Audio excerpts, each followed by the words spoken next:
Welcome to At Issue. I'm your host, Steve Stavro. This week, we're going to be discussing the Vatican's role in the New World Order. Joining us is Bill Hughes, and thank you for being with us, Bill. Bill's an author, researcher, and pastor of the church here in Umatilla, Florida. I hope I said that right. Umatilla, Florida. You got it, Steve. Okay. And if you would, Bill, let's just launch into this discussion with what do you think the Vatican's role is in the New World Order? Steve, I think ultimately they control every aspect of the New World Order, from the political leaders, the financial gurus of our world today, and also the churches of today. I think that's the clear picture that we have, and all the research that I have done, Steve, pinpoints the domination of the Vatican in the world affairs of today. It's very secretive, Steve, in their involvement in all of these things, because they look like they're so good and trying to promote peace and trying to promote harmony throughout the world. But in actuality, they're the ones that are pulling the strings behind the scenes. And again, in the political, religious, and economic realms of this world. Okay. And for those who are not familiar with the workings of the Vatican, maybe we should just touch on who controls the Vatican. When we say that word, what the Vatican means, the papacy, of course, but maybe who is controlling the papacy, and who do you see as wielding the power behind the throne, as to say it in a certain way? Well, in a spiritual context, Steve, Vatican means the divining serpent, and the serpent throughout history, whether it be biblical history, whether it be secular history, as far back as the Garden of Eden, the serpent, of course, was the medium through which the devil sought to destroy our first parents, Adam and Eve. So ultimately, the devil is behind the Vatican.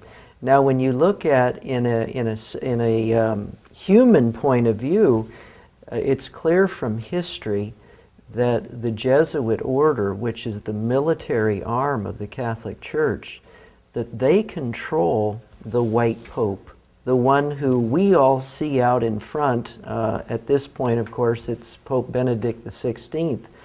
But ultimately, the one behind the white pope is the black pope, the Jesuit general. And when you say the military arm of the Vatican, I think it's important that we say you're not speaking hyperbole, you're speaking literally. They have a history of being assassins. If we could touch on just a few things in their history, maybe that's the way to approach this. Let's go back to 1517, Martin Luther's come on the scene, and the whole Protestant Reformation has begun. When you look at history, Martin Luther nailed his 95 Theses on the door at Wittenberg in 1517. And from there, of course, he stood before the Diet of Worms and Charles V in 1521. The Reformation spread like wildfire because people for centuries had listened to tradition and had listened to lies and myths and foolishness.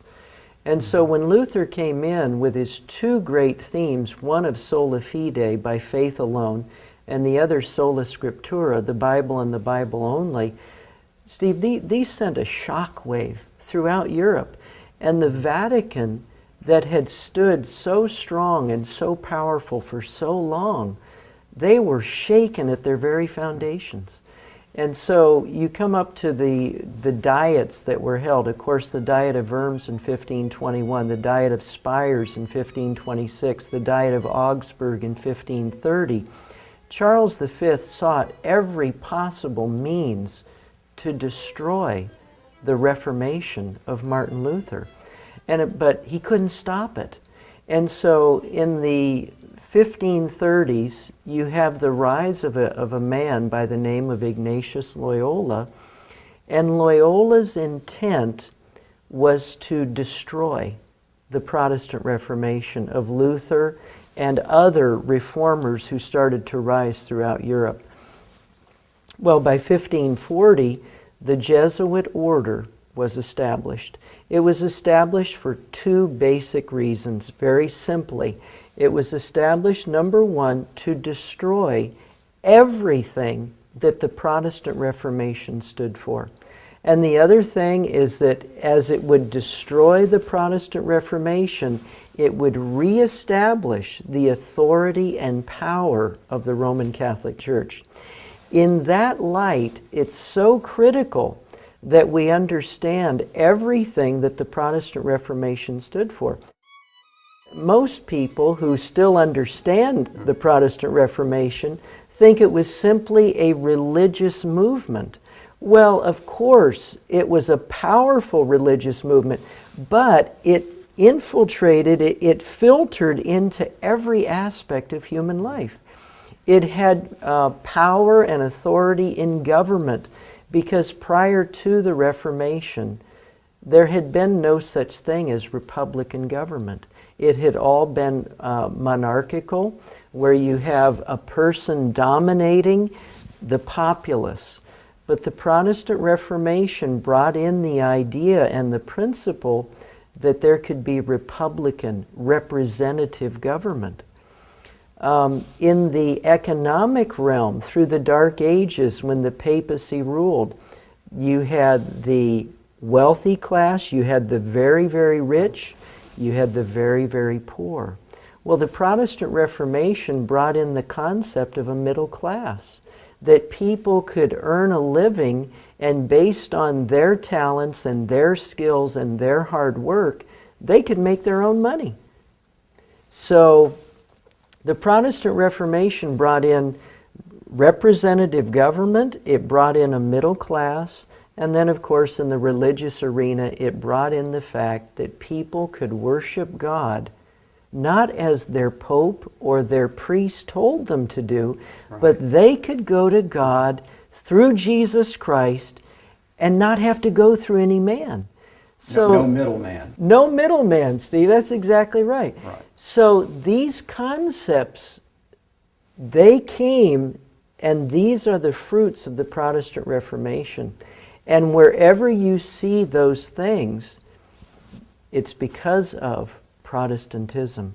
And wherever you see them under attack, you know that you see the footprints of the Jesuits.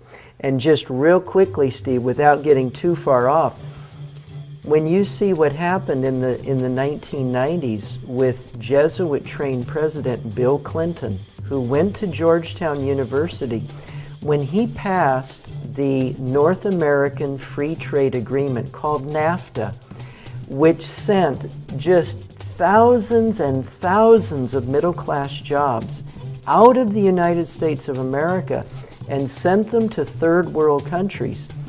Steve, you can see the footprints of the Jesuits all over that document to destroy the middle class in the United States of America, so that two classes could be developed in this country.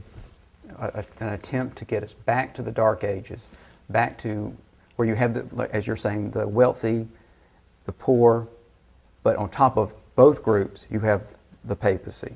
Absolutely, Steve. The papacy being the man who is God. And these are several papal statements. These are bulls that are, I'm not sure if they're bulls, but there are statements being made throughout history that the Pope is Jesus Christ on this planet. Oh, absolutely. Absolutely. There's a host of Catholic documents where the Pope takes the name of God, Lord God. He claims to be the vicar of Christ. On his tiara throughout history, it has always read Vicarius Filii Dei, which means I am the agent of God. I am God on this earth. So that's where all of this is heading, Steve. All of this New World Order, we're heading rapidly as we see the destruction of the middle class, as we see the destruction of Republican government, where we see more and more power being taken by the federal government. We see that in America as you and I are speaking. Just in the very last several weeks, we have the passage of that health care bill, which takes tremendous power and puts it into the hands of a few people in Washington, D.C., which completely decimates republicanism, where the power rests with the people. So we see these great strides being made, not just in America, but around the world, to have power put in the hands of a few and the destruction of the middle class. So we see the power of the Jesuit order working to reestablish papal authority and supremacy in this earth. And so, Bill, do you see this as a fulfillment of what the Holy Alliance was trying to achieve back in the 1800s, the early 1800s? There's no question, Steve, because the Holy Alliance was established at the Congress of Vienna right around 1814, 1815, under the Austrian ruler named Clemens von Metternich. Von Metternich, along with the Pope at that time, I believe it was Pius VII, and a host of European powers got together in Vienna. They then subsequently met 8 years later at Verona, and then there was a secret meeting in Cherie in 1825. And Steve, the whole goal of those three congresses, of those three meetings, were to destroy representative government throughout the world. And so we find in our world today, in fulfillment of those three congresses, the taking out of the people's hands authority in their countries and it being settled in the hands of just a few people. And again, we saw that with the health care bill just recently in America. That health care bill takes tremendous power out of the hands of people and puts it at Washington, D.C. So this is in fulfillment of those three congresses.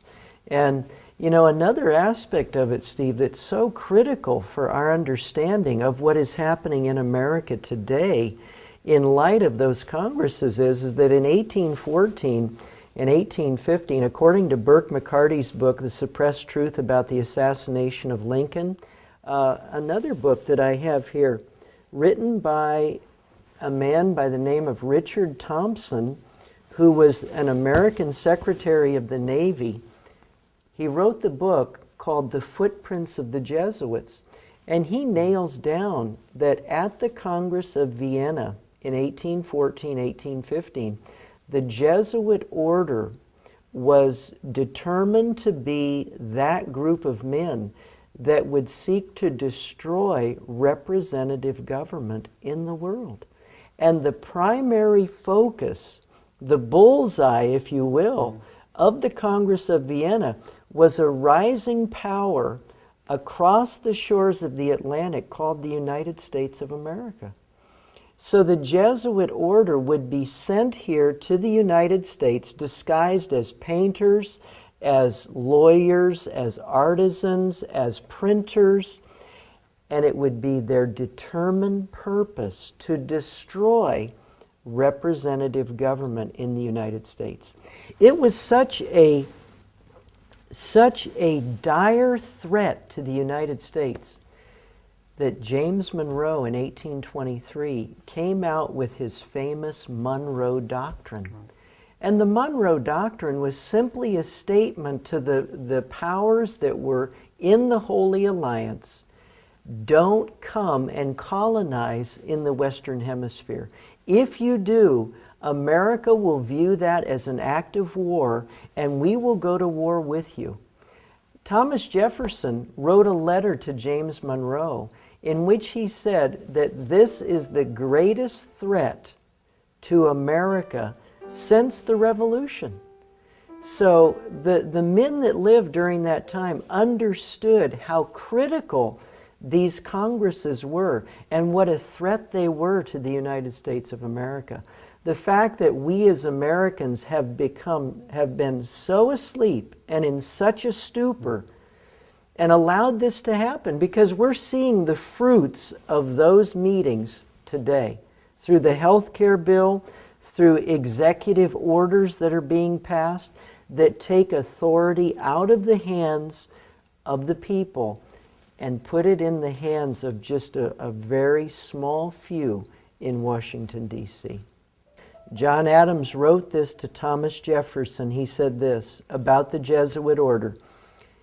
He said, "Shall we not have regular swarms of them here, in as many disguises as only a king of the gypsies can assume, dressed as painters, publishers, writers, and schoolmasters? If ever there was a body of men who merited eternal damnation on earth and in hell, it is this society of Loyolas." Steve, the Founding Fathers, for all of their limitations, they were men, they made mistakes, but they understood history. They understood that from the time of the inception of the Jesuit order in 1540 till the time of their suppression by Pope Clement XIV in 1773, that the Jesuit order had used intrigue, insurrection, and assassination to take over nations. Steve, the Founding Fathers of the United States understood that.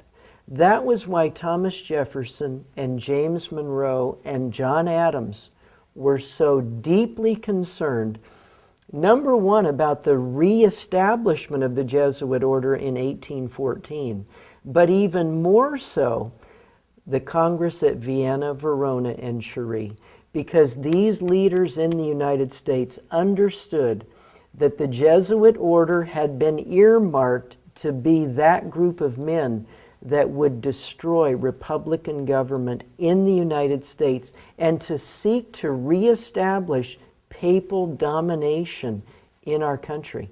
They understood that, Steve. That's why the Monroe Doctrine was written. That's why John Adams made the statement he did. And that, Steve, is why Samuel B. Morse, the famous inventor of the Morse code, wrote his two famous books, one published in 1835 called Imminent Danger to the Free Institutions of the United States Through Foreign Immigration, and his other classic book that he had published in 1844 called Foreign Conspiracy Against the Liberties of the United States. These men, Steve, understood that the Jesuit order would do whatever it took. Based on history, they would do whatever it took to destroy representative government in the United States, to destroy the middle class in the United States, and to destroy and take over all of the churches in the United States. And we are living today in that time, and we're seeing the fruits of those Congresses and the effective workings of the Jesuit order in this country. So what do you think about, let's contrast for a moment, the scene in the 1800s when presidents like Monroe and Jefferson and Adams are against the Holy Alliance, namely the Pope and the kings of Europe, trying to infiltrate and control this country, destroy representative government.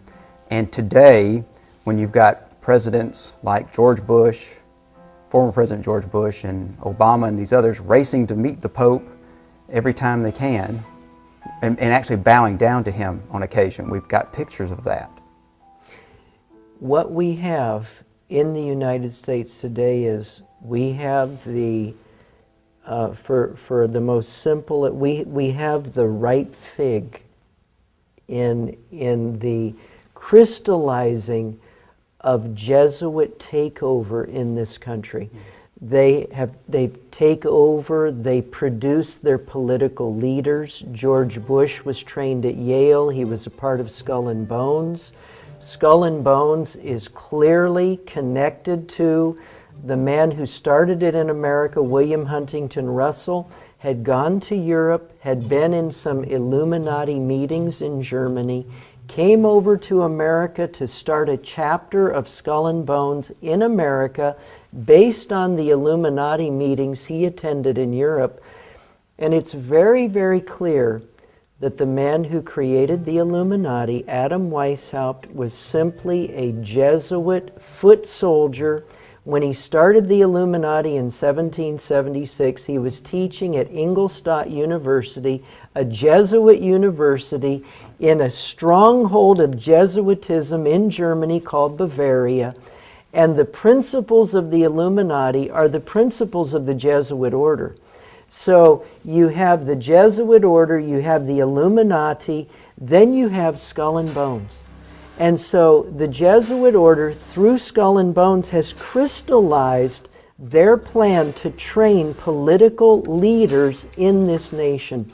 George Bush Sr., George Bush Jr., both members of Skull and Bones, take the Jesuit agenda into the White House. And what is the result of that? What did you have? You have 9/11. And George Bush coming out after 9/11 with the New Patriot Act, which was actually penned by a Vietnamese refugee who has now come to America, he was trained at Georgetown, which is the preeminent Jesuit university in America, pins the New Patriot Act, which literally decimates our freedoms. So that now people will call me on the phone, Steve, and they'll say, "Did you write those books about those jays?" And I'll say, "Jays? I didn't write any books about birds. I wrote books about the Jesuits. Is that what you mean?" Steve, people are afraid. Right. Because our liberties, our privacy, it's been taken over. It's been gutted. It's been gutted. By this Patriot Act. That's right. And so here is a man, George Bush, Jesuit trained, vows that he will obey the Pope and the Black Pope when he takes his initiation rites with the Skull and Bones at Yale, passing the New Patriot Act, which destroys your freedom and my freedom. Prior to September 11th, George Bush dedicates a cultural center to John Paul in Washington, D.C., on the very soil where Abraham Lincoln was assassinated by Jesuits in 1865. But here, at the end of the 20th century and into the 21st, now we have American presidents. George Bush, at the dedication of the Cultural Center, he says, the greatest thing we can do to show our respect for John Paul is to bring his teachings into action here in the United States. So, Steve, we see this complete change from men back in the 19th century who understood the evils of Rome, to whereas today you have George Bush with Skull and Bones giving his life to the Jesuit order. You have Bill Clinton, who was trained at Georgetown University. You have Barack Obama, who it's very, very clear has one Jesuit-trained member on his staff after another. The only one that comes to mind right off is Leon Panetta, who is the head of the CIA, who was trained at Santa Clara University, which is a Jesuit university on the West Coast. So Barack Obama is surrounded by Jesuit-trained men. And his vice president is a Roman Catholic. Joe Biden. Joe Biden. A devout Roman Catholic. The head of the House is Nancy Pelosi, Roman Catholic. Absolutely. In fact, when Nancy Pelosi was brought in as the Speaker of the House, she brought onto the floor of the Congress her Jesuit mentor, Stephen Privet, to address the Congress of the United States. The first time in American history that a Jesuit priest had addressed the Congress of the United States. So the group vowed to destroy us are brought in, which may be indicating that they don't need to destroy us now, they've taken us over. Absolutely. And Steve, the thing that's so very diabolical about this is that the Jesuit order controls both sides of the House of Representatives. I remember in the recent health care bill, as they were considering the passage of that bill, you have Nancy Pelosi, Jesuit trained, has a Jesuit mentor, and she's pushing for the passage of the health care bill. The man who was opposing it, which was the House Minority Leader, his name is John Bonner. John Bonner was trained at the Jesuit University. He's Jesuit trained. So they control both sides of the spectrum. Right. And we see that happening. This is the crystallization of Jesuit power and intrigue in the United States.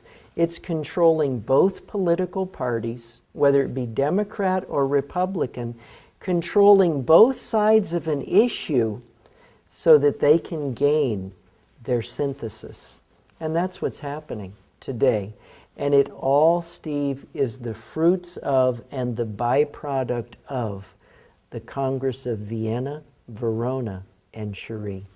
And instead of our political leaders today warring against it, as Jefferson and Monroe and Adams did, now we have American politicians who are slaves to the Catholic Church and the Jesuit order. And I guess a lot of people are wondering why others in the Protestant arena aren't speaking out. The Billy Grahams, the Robert Schulers, why are they not speaking out, in your opinion? Steve, it's very, very clear from a statement that a trained Jesuit priest who escaped from the Jesuit order made his way here to the United States. While he was under oath as a Jesuit in his training, he was told something. The man's name was Alberto Rivera. In a little magazine, it's called The Godfathers, put out by Chick Publications, Alberto Rivera made a startling statement in which he said there would be a sign given to Jesuits throughout the world when all churches would be taken over by the Jesuit order. This was, and I'll read the statement to you. Okay. It says this, Alberto Rivera, the sign was to be when a president of the United States took his oath of office facing an obelisk. For the first time in U.S. history, the swearing-in ceremonies were moved to the west front of the Capitol, and President Reagan faced the Washington Monument. This happened January 20th, 1981. Steve, the Jesuit order was raised up to destroy everything that Protestantism had done, to destroy representative government, to destroy the middle class, but also, Steve, to destroy the voice of protest throughout Protestant churches. We're not protesting anymore, Steve. Right, there's silence. Billy Graham is not, he didn't protest towards the latter part of his life. For the first part, I think he was solid when he first started. But along around the early 60s, his voice was silenced. Robert Schuller, Paul Crouch, Hal Lindsey, Pat Robertson, James Dobson, all of these men, they're not protesting. What they have become are agents of Rome. And what we have developing in our country right now, Rome again controlling both sides of the pendulum. As a German philosopher by the name of George Friedrich Hegel, when he identified the best way to create change and to get what you want to happen, it's called the Hegelian dialectic. And what you do is you control both sides of a situation, whether it be political parties or ideologies. but you control both sides so that you can create your synthesis. And today in the United States, the Jesuit order controls the very, very liberal, radical element that we find in the White House today, in Barack Obama, and the control that he is gaining daily in this country. But we also have the Tea Party movement, the religious right, the conservative element run by Dobson and Robertson, and some of your talk show hosts like Glenn Beck, Sean Hannity, Bill O'Reilly. The Jesuits control both sides of this, Steve, and it's their desire to create such chaos, and that's what we see in America today, such chaos, the radical and the ultra-conservative, and there will be a clash, and in the aftermath of that clash, Steve, they will get their synthesis. But that's where we're heading today, rapidly, in this country. I don't think many people know that Fox News, the owner of Fox News is Rupert Murdoch. He's a Knight of Malta. And maybe if we could talk about for a moment, what are Knights of Malta? Who are those people? Well, Steve, there are so many different organizations that are called the Knights of something. Whether it be the Knights of Malta, the Knights of Columbus, the Knights of the Golden Circle, which John Wilkes Booth was a part of, and who claims that they were the ones responsible for the assassination of Lincoln.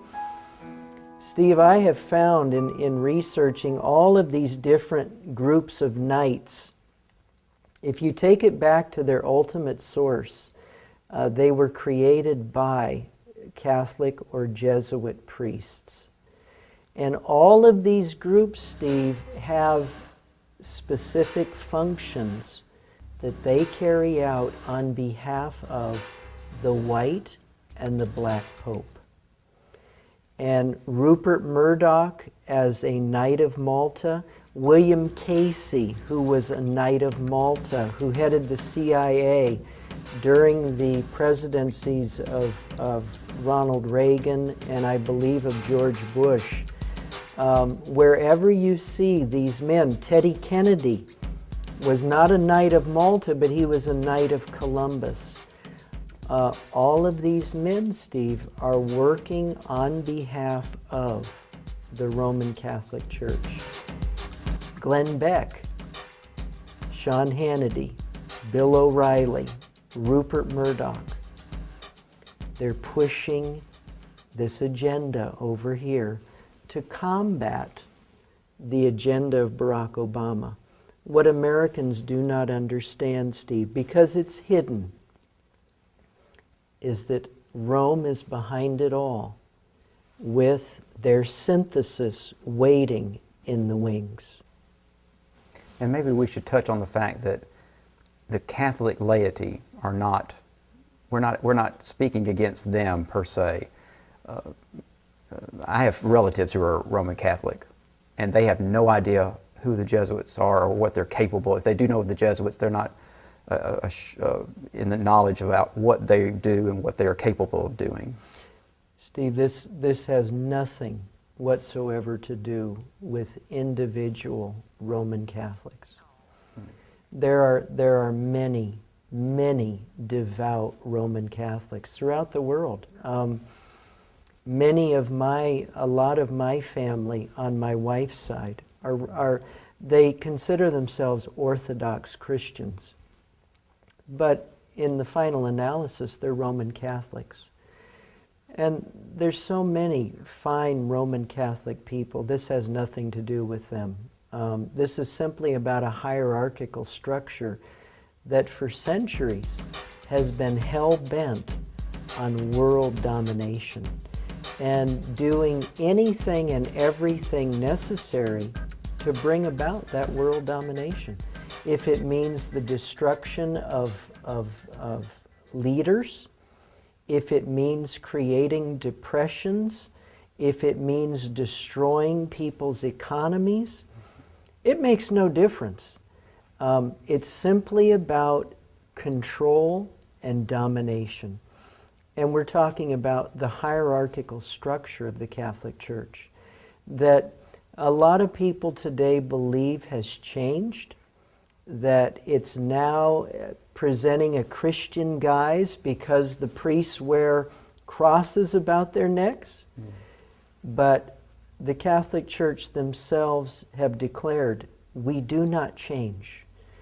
And given the right atmosphere, the Catholic Church will come forward and will seek to give what they feel will save this planet, Steve. And it will be the ultimate demise of this world. And I think we ought to touch on the Council of Trent and what came out of that council back in the, get the dates right, well, middle 1500s. It was a span of 13 years the Council of Trent was conducted or so. What came out of that, and has that been renounced at this point in time? Or?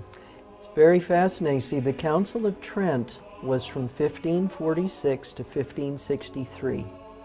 And during that council, there was discussion among Jesuits who had just been formed, the Jesuit order having been formed 1540, and the Jesuit order was taking the lead. There were many Catholic priests, however, in the beginning at the Council of Trent who were strongly influenced by the Protestant Reformation.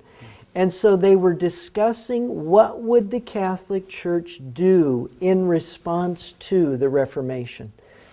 Steve, the ultimate decision of the Council of Trent, where the Jesuits took the day and controlled it ultimately, was that anybody who embraced the teachings of the Protestant Reformation would be considered anathema and would be considered heretics and would be open season to be destroyed.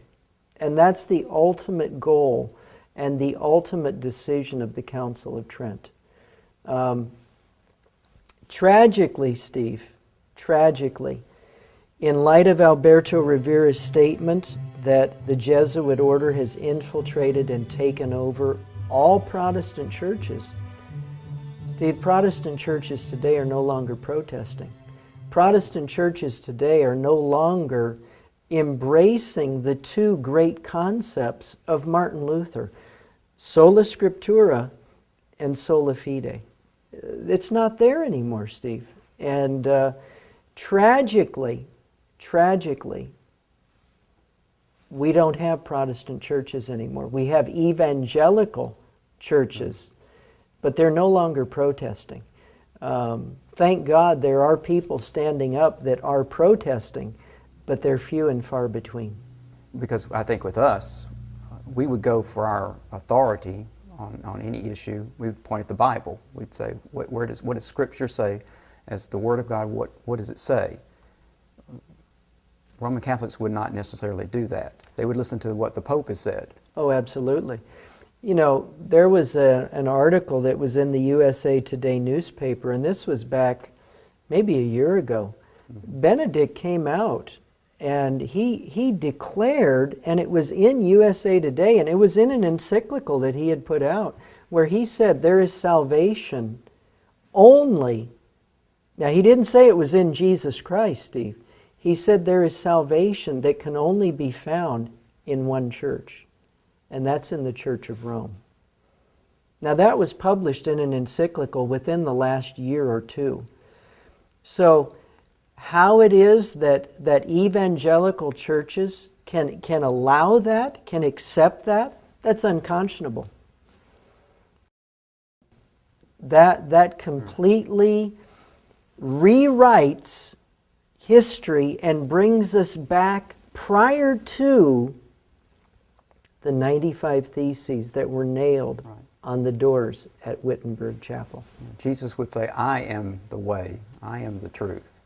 Absolutely, Steve. And the Pope says, he's in essence saying, he is the way. Absolutely. Benedict is saying that he is the way, the Catholic Church is the only way to salvation. And a Protestant could never accept that. A true Protestant could never accept that. Tragically, the churches, all churches, we're not just talking about the Presbyterians or the Universal or the Lutheran or the Baptist or the Seventh-day. We're talking, Steve, about all churches. Alberto Rivera's statement, it applies carte blanche across the board. Every church has been infiltrated and taken over. And I would challenge, Steve, I would challenge any person watching this broadcast to go back and analyze their church in the last 30 years. Since Ronald Reagan took his oath facing the Washington Monument, if they have not seen their church and what their church once believed to have been completely rewritten. I would challenge anyone, Steve. Another thing I would challenge people to do is to go back and analyze over the last 30 years if their church has not completely watered down their view on who the Antichrist is.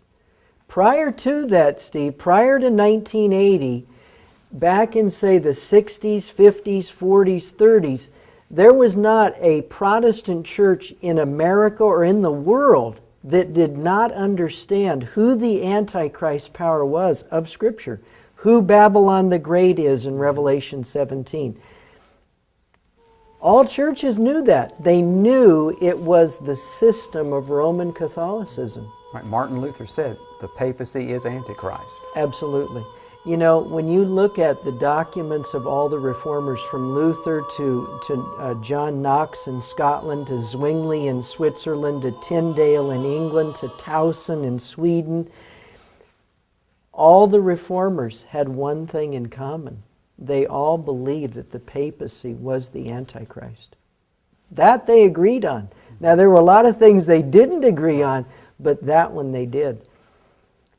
Why it is today that we don't hear that? Well, it's obvious. Because what Alberto Rivera said is true. And the reports I've read are that he was poisoned, Rivera.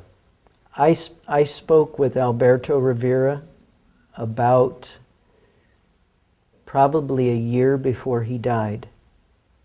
And I asked him, I said, Dr. Rivera, you're not well. Why? Would you tell me what happened? And he told me that he went to a dentist who claimed to be a Protestant. And the dentist, he was going to fix some of his teeth. A dentist took a needle to numb his mouth and shot it just as far into his mouth as he could. And it was poison. And Alberto Rivera said from that day, he said, I have had horrible headaches that leave me just listless. And sometime within a year after that, he was dead.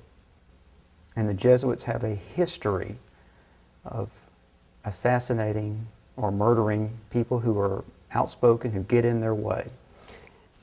Steve, that has been going on from the get-go. I mean, numerous attempts on Queen Elizabeth I. Oh, it's... Besides Luther, numerous attempts on Queen Elizabeth. We established, Steve, it's a fact of history, the Jesuits were started in 1540. From that point, you have Queen Elizabeth came into power in 1558, ruled for the next 45 years in England till 1603. During that time period, because she refused, this was her only crime, she refused the supremacy of the Pope in her kingdom. She refused to allow the Pope to control her throne. There were at least a dozen plots on her life. If it had not been for the intervention of God and the work of her immediate assistants, a man by the name of Francis Walsingham and Lord Cecil, these two men matched wits with the assassins who tried to kill Elizabeth. And these two men protected her, with the power of God, of course. Because all of those attempts failed, Steve, Philip II of Spain, who was a devout Catholic, he was the son of Charles V, who tried Luther at Worms. Both Charles V and his son Philip II both used all of their wealth, all of their political power to destroy the Protestant Reformation. Well, when Elizabeth could not be killed, Philip II and the Pope at that time, they got together and Spain built the most powerful fleet of ships that had ever been assembled. It was called the Spanish Armada. The purpose for the Spanish Armada was one. It was to go up the western side of Europe and to go right up into England and destroy the throne of Protestant Queen Elizabeth. That was the whole reason for it. The movie that came out within the last few years, I think it's called Elizabeth the Golden Age, discusses this, and probably one of the things that she says, and the actress says in the movie, is that a gentleman in the bows of the ships is the Inquisition. Okay. And be ready. If they land, we will have to face that. Oh, that's a true statement, Steve. That's indeed a true statement. Elizabeth was only one, Steve.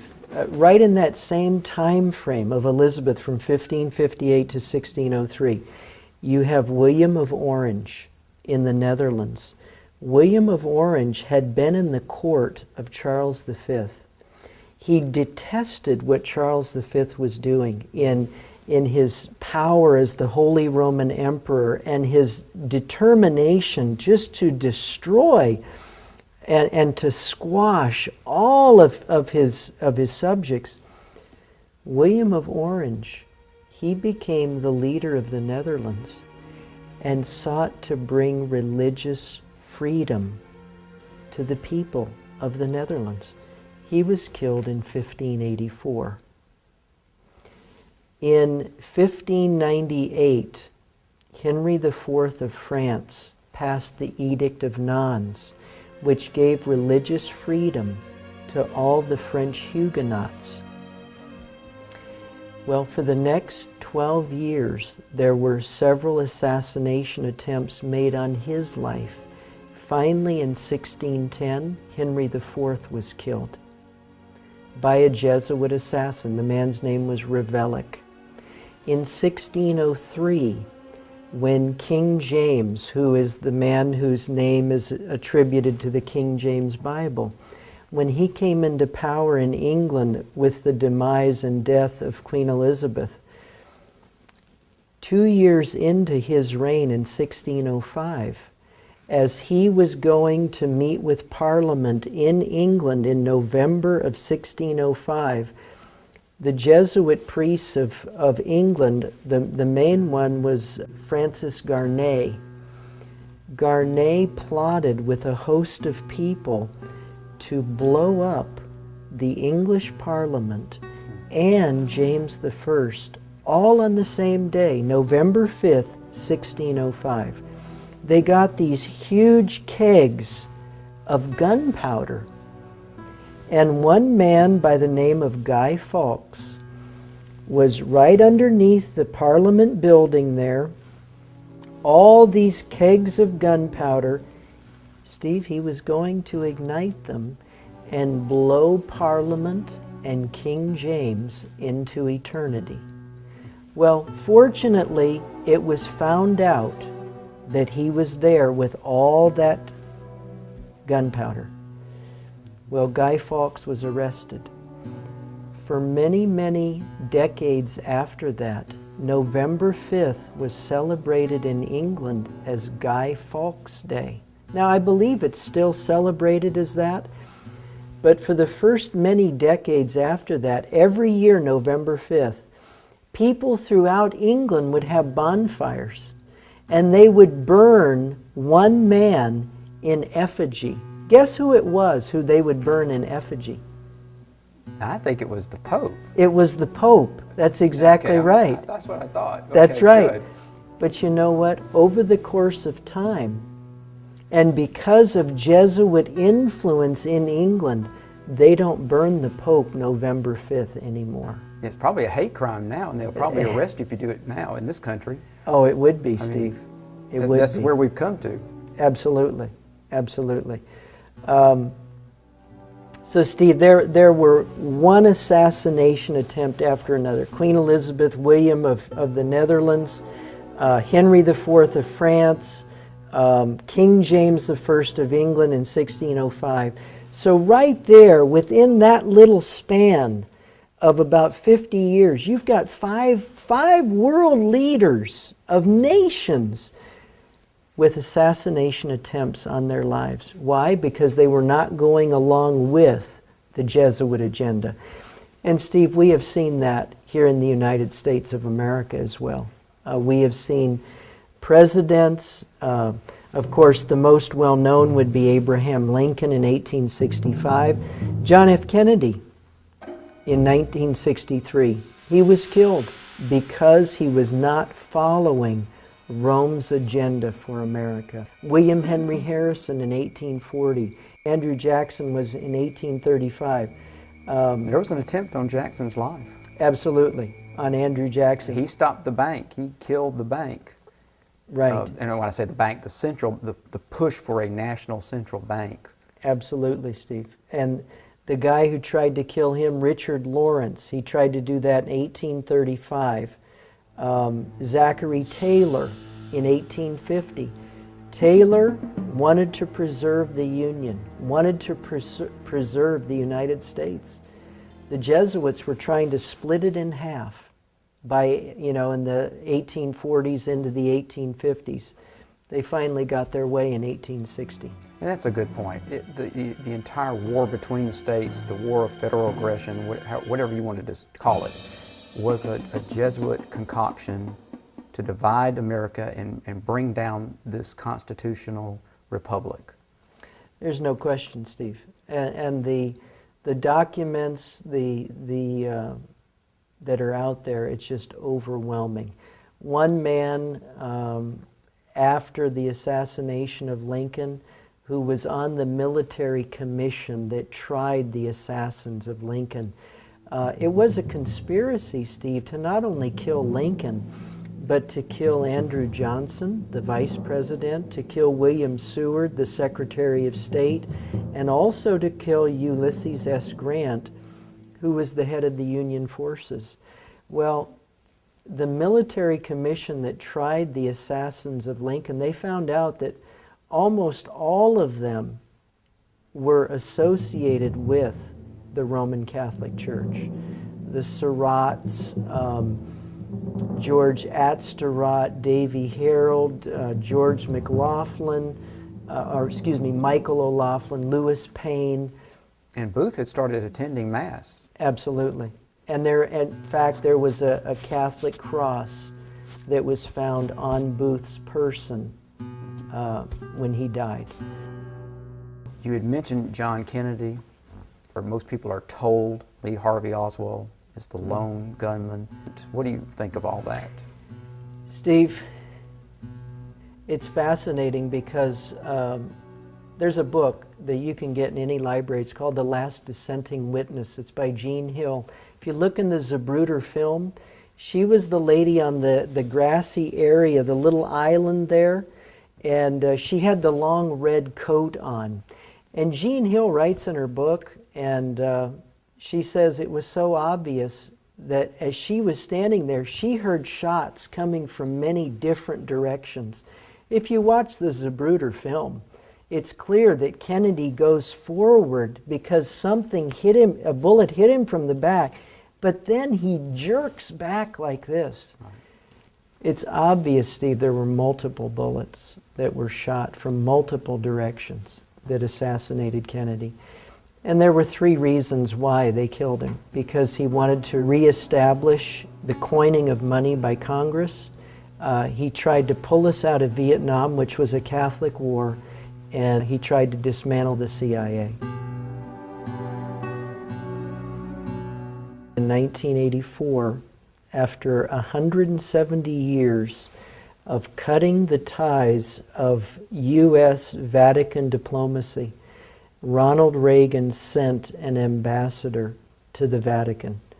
The reason why an ambassador had been cut off from Rome in 1867 was because the military commission that tried those who killed Abraham Lincoln were found to be Roman Catholics. And so the U.S., in protest, withdrew their ambassador from Rome. Well, 117 years later, 1984, Ronald Reagan sends an ambassador to Rome. If you remember, when Ronald Reagan died, sometime within the last few years, there was a high requiem mass that was given for Ronald Reagan.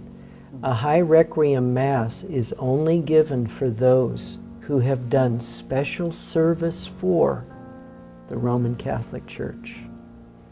Ronald Reagan was honored in his death by Rome. And I think we've seen Clinton, former President Clinton, at Mass, and also George Bush at Mass. And I don't think you can be partaking of communion unless you are a Roman Catholic. Do you have any thoughts on that? Steve, I don't think you're allowed to take the communion in the Catholic Church unless you are a Roman Catholic. So we have some closet Catholics. No doubt about it. No doubt. The only reason, Steve, that Clinton never came out, even though he went to Georgetown, which is the preeminent Jesuit university in Washington, D.C., and the only reason George Bush didn't come out, when he made his vow and entered the Order of Skull and Bones at Yale, he had to bow before the leader of Skull and Bones at Yale.